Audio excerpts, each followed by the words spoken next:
열왕기하 12장 1절에서 3절까지 요아스의 왕으로서 등극한 이후에 그가 어떻게 나라를 통치했는가에 대해서 아주 단편적인 지식이지만 중요한 요점들을 이야기하고 있습니다. 우리가 열왕기 상하를 읽을 때 몇 년 통치하였다 이렇게 기록되어 있는 것은 그 당시에 왕의 그 임기는 죽을 때까지예요. 그렇기 때문에 이 요아스가 몇 살에 죽었는지를 알 수 있는 것은 그가 몇 살에 등극이 됐는지, 왕으로 등극했는지, 그리고 몇 년 통치했다 그러면은 죽을 때까지 기간입니다. 왕으로서. 그러니까 그가 죽을 때 나이가 47세인 거죠. 비교적 일찍 죽었다고 볼 수가 있는데 부하들의 모반에 의해서 죽음을 맞이하게 됩니다.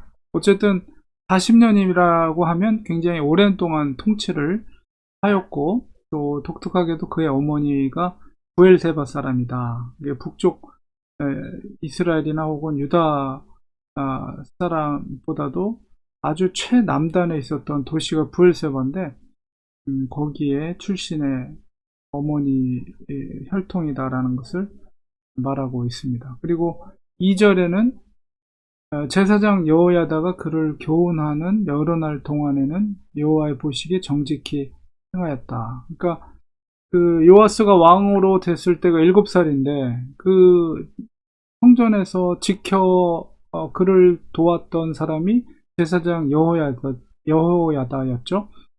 그 여호야다 제사장이 살아있는 동안에는 정직히 행했다. 그럼 뭐 여호야다가 죽은 다음에는 정직히 행하지 않았다라는 어떤 추측을 할 수가 있는 거죠.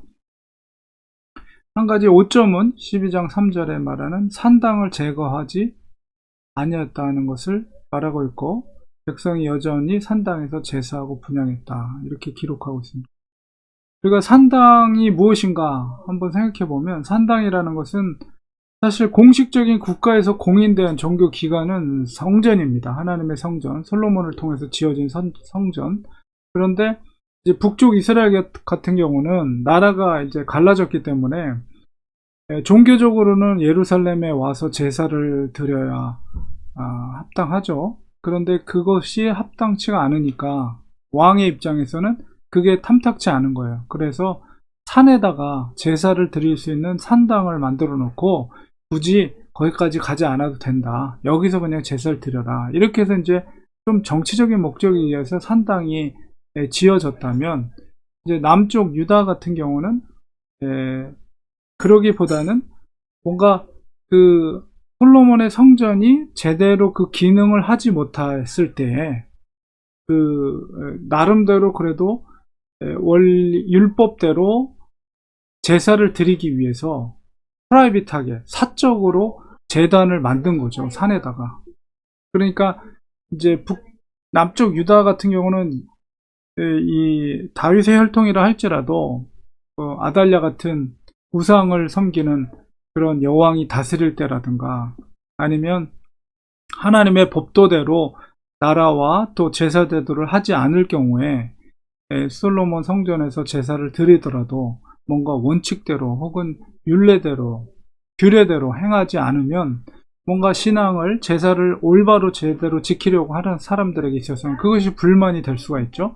그렇기 때문에 그들이 사적으로 제단을 만들고 산에다가 산당을 만들어서 거기서 제사를 드리곤 하였습니다. 이게 긍정적인 요소도 있지만, 그러나 이제 문제는 뭐냐면 그게 이제 변질될 수가 있다는 거죠.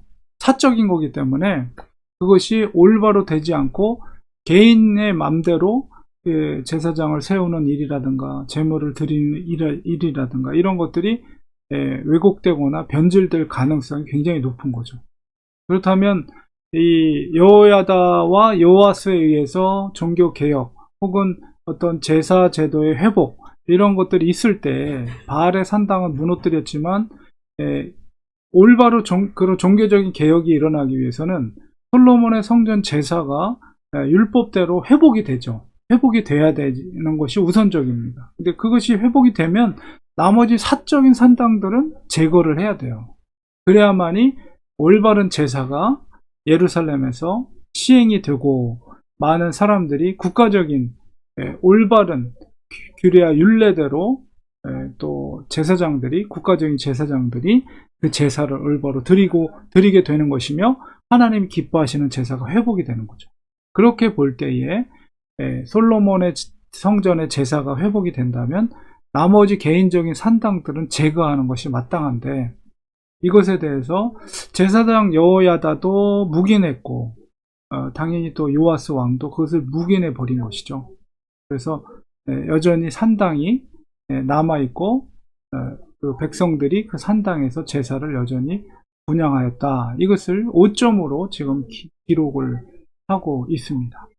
아마도 그것은 정치적인 그런 관계도 생각할 수가 있고 그런 산당을 세우기까지의 그런 위치에 있는 사람들이 가난한 사람들은 아니었을 거라고요. 분명히 부자라든가 두령들이라든가 아니면은 뭔가 그래도 권력이 있는 사람들이기 때문에 어떤 그런 정치적인 역학관계도 우리가 고려되었으리라고 봅니다. 어쨌든 간에 하나님 보시기에 합당한 것은 솔로몬 성전 제사가 회복이 되고 산당은 제거를 하는 것. 당연히 바알의 산당들은 제거되었지만 그러나 산당들도 역시 제거를 하는 것이 합당한 것인데 그것이 그렇게 되지 않았다는 것이. 그렇기 때문에 이 제사장 여호야다가 살아있을 동안에는 어느 정도 신앙적으로 또 그런 종교적으로 요아스 왕이 제대로 설 수 있도록 행했지만 이제 여호야다가 죽었을 때는 요아스도 역시 이제 뭔가 영적으로 오염되는 그런 과정이 있었을 것으로 우리는 볼 수가 있는 것이죠. 우리가 항상 처음에 원래 순수한 것을 끝까지 지켜나가는 것이 얼마나 중요한 것인가, 그리고 얼마나 그것이 어려운 것인가, 이런 걸 다시 한번 우리가 깨닫게 됩니다. 그래서 결국은 그도 온전한 죽음을 맞이하지 못하고 이 부하들에 의해서 죽음을 맞게 됩니다. 요아스가 읽어나가다 보면 진정한 개혁운동, 그것은 진정한 개혁운동을 하다 보면 굉장히 그 속에는 이 또 반대 급부들이 있어요. 그것을 정말 뛰어넘기 위해서는 하나님을 정말 철저하게 의지하고 하나님이 약속한 언약과 율례와 규례에 그것을 꽉 붙잡고 가지 않으면 쉽지 않습니다. 흔들릴 수밖에 없고 그런 정치적으로 대립하는 사람들의 반대 앞에 섰을 때 무너질 수가 있고 타협할 수밖에 없는 그런 정치적인 역학관계가 이루어질 수 있죠. 그래서 우리가 사람을 의지하지 않고 하나님의 율례와 규례를 지키고 정말 그것을 믿고 나갈 때 그것이 하나님이 인정하는 정치가 될 수가 있고 종교 개혁이 될 수 있다는 것을 꼭 기억하면서 우리가 무엇을 바라봐야 될 것인가. 오늘날 우리가 신앙생활하는 데 있어서 목사도 아니고요, 어떤 뭐 아주 친한 장로님 권사님도 아니고요, 오직 예수 그리스도 바라보고 하나님의 말씀을 의지하고 그 원칙대로 지켜나가려고 하는 그 신앙적인 모습이 굉장히 중요하다는 것을 우리가 깨닫게 됩니다. 기도하겠습니다. 하나님 아버지, 요아스의 40년 동안의 통치 속에서도 물론 그가 성전을 새롭게 하고 또 재건하는 일, 낡은 성전을 회복하게 하려는 노력들, 종교적인 개혁들 정말 아름답게 진행해 나갔지만 나중에는 그래도 변질된 모습을 보게 됩니다. 하나님, 우리가 믿음대로 살아갈 때 사람을 의지하지 말게 하시고 하나님의 말씀, 약속된 말씀을 믿고 따르는 저희들이 될 수 있도록 하나님 도와주시옵소서. 예수님의 이름으로 기도합니다.